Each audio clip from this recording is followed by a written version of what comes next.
Hello, Rob from Fountain Pen Journey with a review of the Faber Castell Ondoro. Now, this is, if you like, a sort of medium level fountain pen from a few years ago, about 2017, something like that. And it's available in different colours, different materials, and I've always quite fancied this orange version. I happen to really like orange as a colour. And I saw this and I thought, well, that's an interesting looking pen. We've got this hexagonal body and cap, so nothing else quite like it. And the fact that it came in orange sort of piqued my interest a little bit. Now, one thing that came up was the fact that this pen costs a bit more, but I saw an eBay auction for one of these pens and it was incredibly cheap. And I thought, you know what, I'm going to go for it, see what happens, and if I win, I win. If I don't, I'm not going to pay any more money than that for it.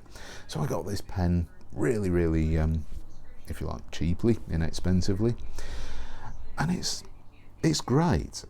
Early in 2020, I reviewed the Faber Castell Hexo fountain pen, which was for me a huge disappointment, an absolute massive disappointment. And it was around about the same time that I saw this on eBay, and I thought, I hope I'm not going to be let down by this. But I've been really pleasantly surprised by it. And it's a very solid pen. This orange plastic, or resin, they call it, Faber Castell call it precious resin. Now, precious resin to me says amber, semi-precious fossilised tree sap. This is resin, it's not precious. But that's pen manufacturers for you. And like I say, it's got this hexagonal cross section, and it is quite a chunky, girthy pen. So let's go over the parts of the pen. Faber Castell, there we go, engraved on the top. Nice, very shiny, silver coloured hexagonal matching cap with the, I suppose, quite iconic Faber Castell style clip. And it's a difficult clip to pinch. I've got virtually no fingernails here, but it's a springy clip, but not the easiest to slide on and off onto things. Slides off okay. The cap itself, bearing in mind my fingers are not greasy, but it is a fingerprint magnet, and of course it will scratch up if you're a little bit careless with it. It's a straight pen, there is no tapering or anything like that, so straight down and a domed end to the barrel. Uncapping, simple enough, pops on and off, clicks in place, pops off. Cap liner in there, and I've found no issues with the nib drying out, so it's a very reliable cap liner from that point of view. Faber Castell nib, which I think this design is rather attractive with this sort of, I guess it's engraved or laser etched or something. This comes with, this pen has a fine nib. It is available in different nib widths, and it's a steel nib, nothing fancy there. Black plastic feed underneath. Section is fascinating. I'll just pop the pen down so that you can see it. So we've got a straight fountain pen, and then this sort of, Stephen Brown in his review of this fountain pen many years ago actually mentioned that he felt like holding a pencil. It's this round, it's cylindrical, round section, no weird indentations, but it's like this tiny little hourglass shaped section, and it's going to force your fingers into this position. You could hold the pen up here if you wanted, if you've got large hands, because it is quite a girthy fountain pen, but down here it's comfortable. I find it a really comfortable place to hold the pen anyway. Other people may not. So do bear that in mind, because it is incredibly short, and you know, there is no length to it. It is literally just the hourglass shape that you hold. That's it. There isn't a lot else.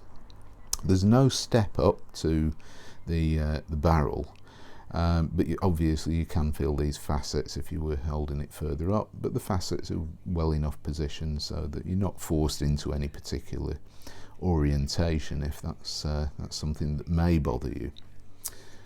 Decent length. This is a nicely sized, average size fountain pen, and it does post, and it posts really nicely. It feels snug. It only goes on there a centimetre or so, so you've got a really decently sized fountain pen.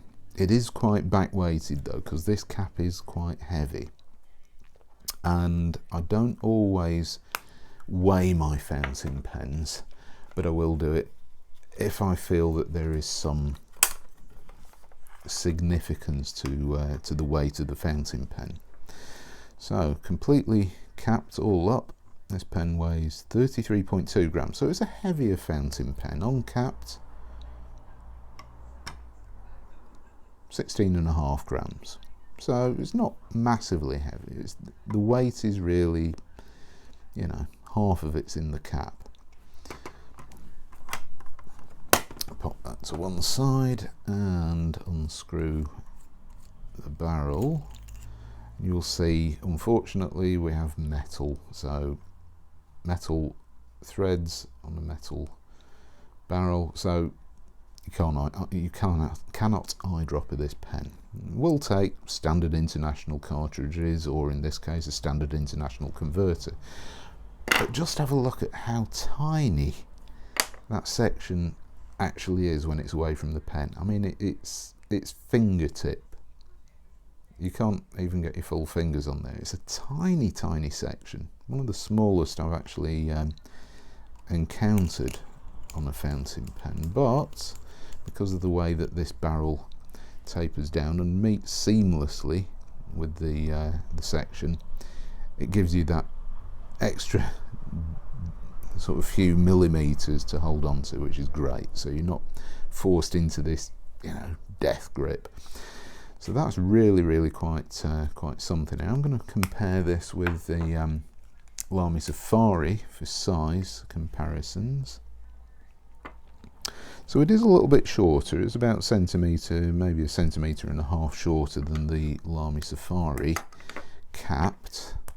Uncapped, maybe about half a centimetre shorter than the Safari posted. Let's have a look, and no scientific measurements, but very similar, half a centimetre if that, longer with the Lamy Safari. So where my first experience of a Faber Castell pen in 2020 let me down with the Faber Castell Hexo, this second experience with this Faber Castell Ondoro fountain pen, especially with the fine nib, very different. So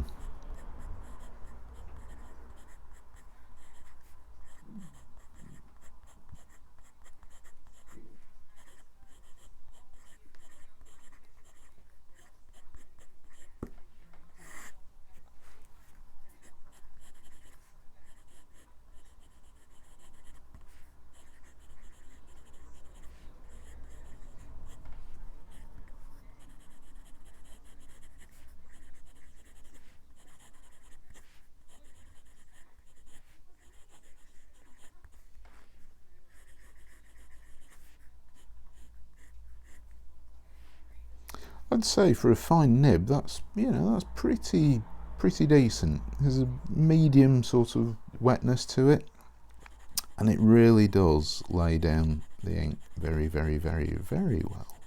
No flow issues whatsoever, and the actual writing experience, even with this fine nib, which I'm not a massive fan of fine nibs, is really good. There is some feedback, definite feedback.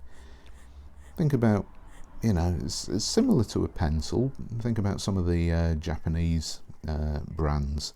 That sort of feedback, but very, very smooth, and absolutely no issues whatsoever with the flow. The ink, I matched this quite carefully with the fountain pen because I didn't want to use an orange ink. I wanted something that contrasted a bit. So I'm using Diatramentis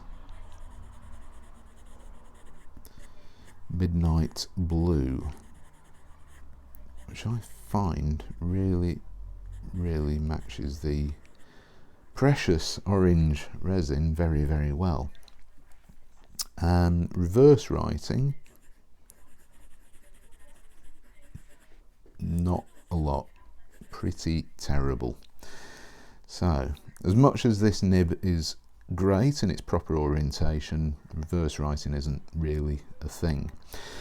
I'm just going to talk one thing about where this kind of does let you down. I mean, it's hexagonal in cross section,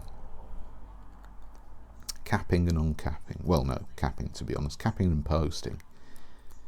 You have to line up the facets, which is a pretty obvious, it's self-explanatory, everything else, but it's kind of like, yeah, there we go, got it, sort of action you need.